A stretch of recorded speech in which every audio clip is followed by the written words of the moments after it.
listening to the Fayetteville 411 podcast produced by the City of Fayetteville, where you get information about city government and the programs and services we provide. You'll get topics of interest and an inside look into the various departments that help keep our city moving. I'm Sherry Kropp. Thanks for joining us for the Fayetteville 411. Today, we have Crime Prevention Specialist Sharon Stevens from the Fayetteville Police Department here with us to talk about things we can do to stay safe this holiday season. Thanks for joining me, Sharon. Thank you very much for the invitation. Good morning. Well, you're a wealth of information whenever it comes to safety and crime prevention, so I'm glad that you're here to share some of your insight with all of our residents. It can get hectic this time of year with the holiday season, Christmas shopping, traveling, things like that. So let's just go over a few things that residents can be aware of. Let's talk about some of the safety tips that people need to keep in mind whenever they're out buying those holiday gifts. Absolutely. So one of the first things I want to remind citizens of is have a plan for how you're going to go shopping. If you're going to shop online, then stick to that and shop online. If you decide you want to go out to the stores, you have family visiting, you may want to show them where the mall is or go up to Raleigh to a mall, then plan how you're going to do that and make a plan as far as what you're going to use to shop with. We recommend that people who are going to shop in person not carry large sums of cash on them to pay for purchases. Rather, we want you to use credit cards, even as opposed to debit cards, because if in fact it's compromised, your debit card is directly to your bank account. Yeah. Mm-hmm. And at that point, they may have access to more than just a few funds, whereas you can always contact a credit card company, get your card shut down, and in addition, you can say that these purchases were not made by me, and the credit card company will investigate that. That's a very good point because, like you said, if you're using your debit card and for some reason you need to call the bank and shut it down, you can't use your own debit card for a few days. And then you have money that you can't access. That's right. That you need. That's right. So the credit card's the way to go. Yes, the credit card's the best way to go. The other thing about credit cards is we suggest that you only have one. Because if something's compromised, rather than having to call all of your cards, you only have to call the one that you know that you were using and have that card shut down while you wait for a report to tell you whether or not someone has compromised it. Because we have learned in the police department that usually if someone steals your card, they will use it probably within an hour. Mm-hmm. There will be attempts made, whether it go to a gas station or they try to shop online. You will usually see something hit your card that was not you within an hour of knowing that you lost it or that someone compromised it or may have taken it. Mm-hmm. So what advice would you give for ladies that, have their purses and sometimes they go in and they put their purse in the shopping cart and maybe turn to the side to look at that nice sweater or, whatever. What advice would you give for them? So I always tell females, when you're going to go shopping, take that one card or whatever it is you're going to shop with and put it on your person. So you either carry something smaller, like a crossbody bag, or you just put it in your pocket, preferably your front pocket, or in your jacket pocket that has a zipper that you can zip up in an inside coat pocket. And then before you leave home, because of course we want our purses and our makeup and all of our other stuff, put that purse in the trunk of the vehicle while you're in your driveway and secure your trunk. That way, when you park, people who may or may not be observing the parking lot don't see you lock your purse up in the trunk. Mm-hmm. Because regardless of if you do that, if they see you do it, then they will try to compromise or breach the trunk and get it out if they're going to break into your car. So carry what you're going to shop with on your person. Leave the larger purses at the house or in the trunk. But if you're stubborn and you just insist on having your purse with you, do not put it in the shopping cart in the top where we usually put children or infants, because inevitably something will catch your eye and it only takes a second to look away and have someone reach in and take your wallet or reach in and take just the credit cards if you're, distracted for a few moments. So I tell women to secure the purse, zip it up. Make sure you keep it closed until you're in it to get whatever you need out. But more importantly, never leave it unattended in your shopping cart. When you have a a lot of packages that you're carrying around, it might be a good idea to take those out to the vehicle and maybe put those in the trunk and then go back in to shop. But I've also heard that when you do that, you probably should move your vehicle to a different location. You should move your vehicle. And there's two reasons that we suggest to people that they not become heavy laden with packages. First thing is you're more susceptible to someone snatching your purse, trying to knock you down, trying to take something from you, even if they're trying to take the packages themselves because your hands are full. Secondly, you want to do that, and it is that you want to move the car because even though most thieves are opportunists, it's a crime of opportunity. If you give them an easy opportunity to do it, then they're going to take that. So if you put your packages even in the trunk, the reason why you want to get in your car and move to a different part of the parking lot or the shopping center is that if thieves are watching where you are, they think that you're leaving. If there are thieves on the other side watching where you go, they think that you're just arriving. So they have no reason to think that that car has something in it that would be beneficial for them to break into it. Right. And not to scare people, but I mean, there are people that do that. They watch specifically for that. And to tell you the truth, even if they're not watching specifically for it, like I said, it's a crime of opportunity. So they may have just been on their happy way, not planning to steal that day. But then you give them an opportunity to think, I'm going to be successful at it. And so then they take that opportunity to try. And then I guess one last thing. When you're talking about parking, and especially if you're shopping in the evening, because it's getting darker earlier now. Yes. So we want to make sure that they park in well-lit areas. Always, whether you're shopping or whether you just, anything you visit, doctor's office, shopping centers, anywhere you park, and whether you be male or female, it would behoove you to park somewhere that is well-lit or somewhere that is well-traveled. I know a lot of new car owners think, I don't want to be around the other cars. I don't want anyone to ding my car. My husband. Yes, always. Exactly. But I tell them, if you park far away or in a remote area of the parking lot, then you increase the chances of someone wanting to break into the car or at least looking into it to see what's so special about this car that they wanted to park away from everything else. So it would be safer to park in a well-lit area and also to park in a well-traveled area, not next to big box trucks, not next to bigger trucks even that can hide what you're driving and have people not be able to see someone's tampering with it. And you mentioned earlier online shopping. Yes. A lot of people are doing the online shopping now, Amazon and things like that. Do you have any safety tips for, we see a lot of advertisements on Facebook and stuff like that too, but I've also heard that there's a lot of scams on Facebook. There are a lot of scams everywhere. What can you tell us about that when people are doing like online shopping? So for online shopping, the Crime Prevention Unit usually tells citizens there's two things you have to be aware of. Most times, if you get unsolicited ads to yourself or someone writes to you that you've never had any dealings with, be careful about that. Don't just automatically click on it or open it up or even say, oh, this is a great deal. I'm going to provide my credit card information because I want to get this. Red flag, deals that are too good to be true. If you know that a PlayStation 5 costs $400, even if it's on the base, and someone tells you or a company is now advertising that for $29.99, that is probably a scam. So you have to trust your basic instincts and have common sense. Other things to look for is that if it's a hurry up and do it now thing, all right? If you're on like Facebook Marketplace, it's got the countdown timer. Yeah. Okay, and you have you to have do 14 it now. hours. Yeah. Or you have 10 minutes to do it. If that deal disappears, you've probably saved yourself some headache. The other thing is when they give you stuff on like Facebook Marketplace or people want to meet you and have you purchase things from them, make the arrangements to meet somewhere that, like I said, is well traveled. The Fayetteville Police Department has 3 substations. Tell them you want to meet at the police department. Tell them you want to meet in front of it. We're Good open idea. 24 hours a day, 7 days a week. Any police department. If you live in Hope Mills, if you live in Spring Lake, try to meet somewhere that you know that's going to be open 24/7 or, like I said, a police department because most of them have really good camera systems.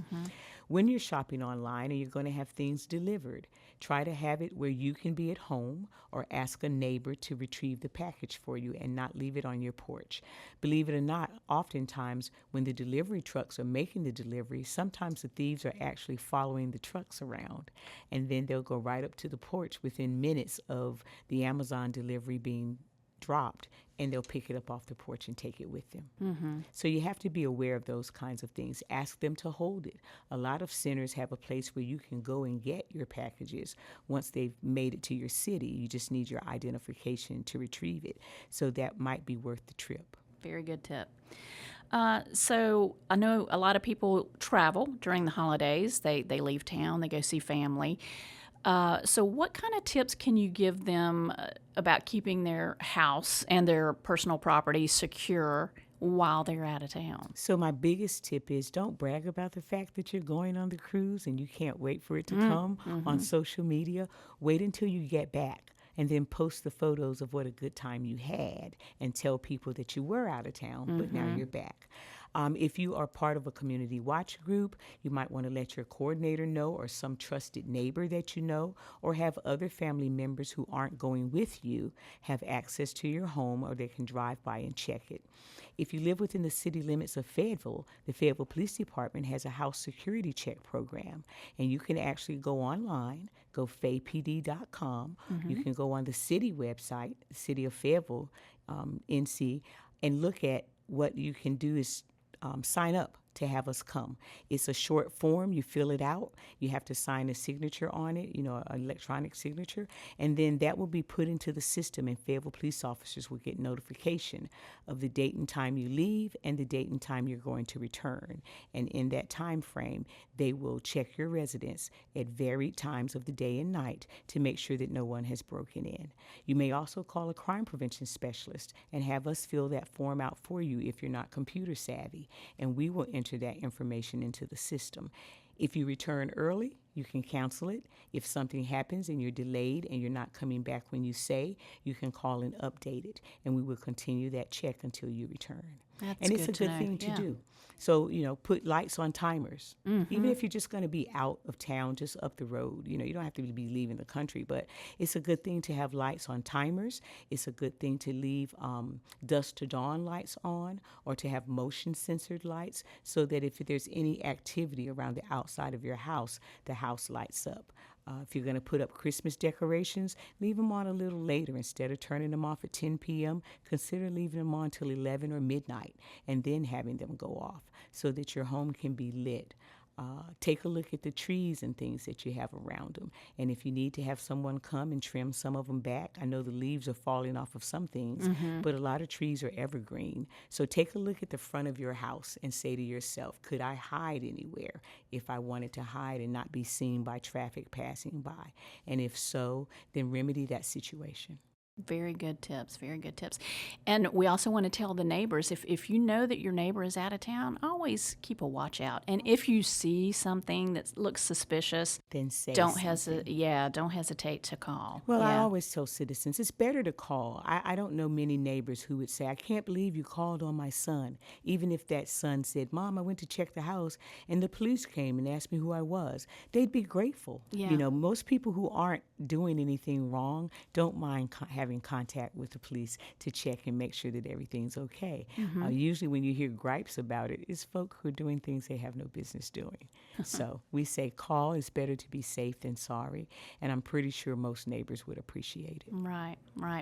And in all of these situations where we're talking about the shopping and leaving the home, it all comes down to being aware of your surroundings, right? Very much aware. Because when I'm alone, and sometimes even when I'm not, and I'm walking out to my car and it might be a little dark, even when it's not dark, I always look around, just to see if there are people just standing around watching me or whatever, and I always have my key fob in my hand. So I'm not fumbling for my keys. Right, so you're not fumbling for your keys. But the other thing I tell people is usually we get into a mode of not paying attention because we're safe, we feel safe. You will pay attention if you're in an odd area, but oftentimes people around their own homes, around their jobs, around relatives' homes, you tend to just have a habit of feeling safe. And there's nothing wrong with that habit.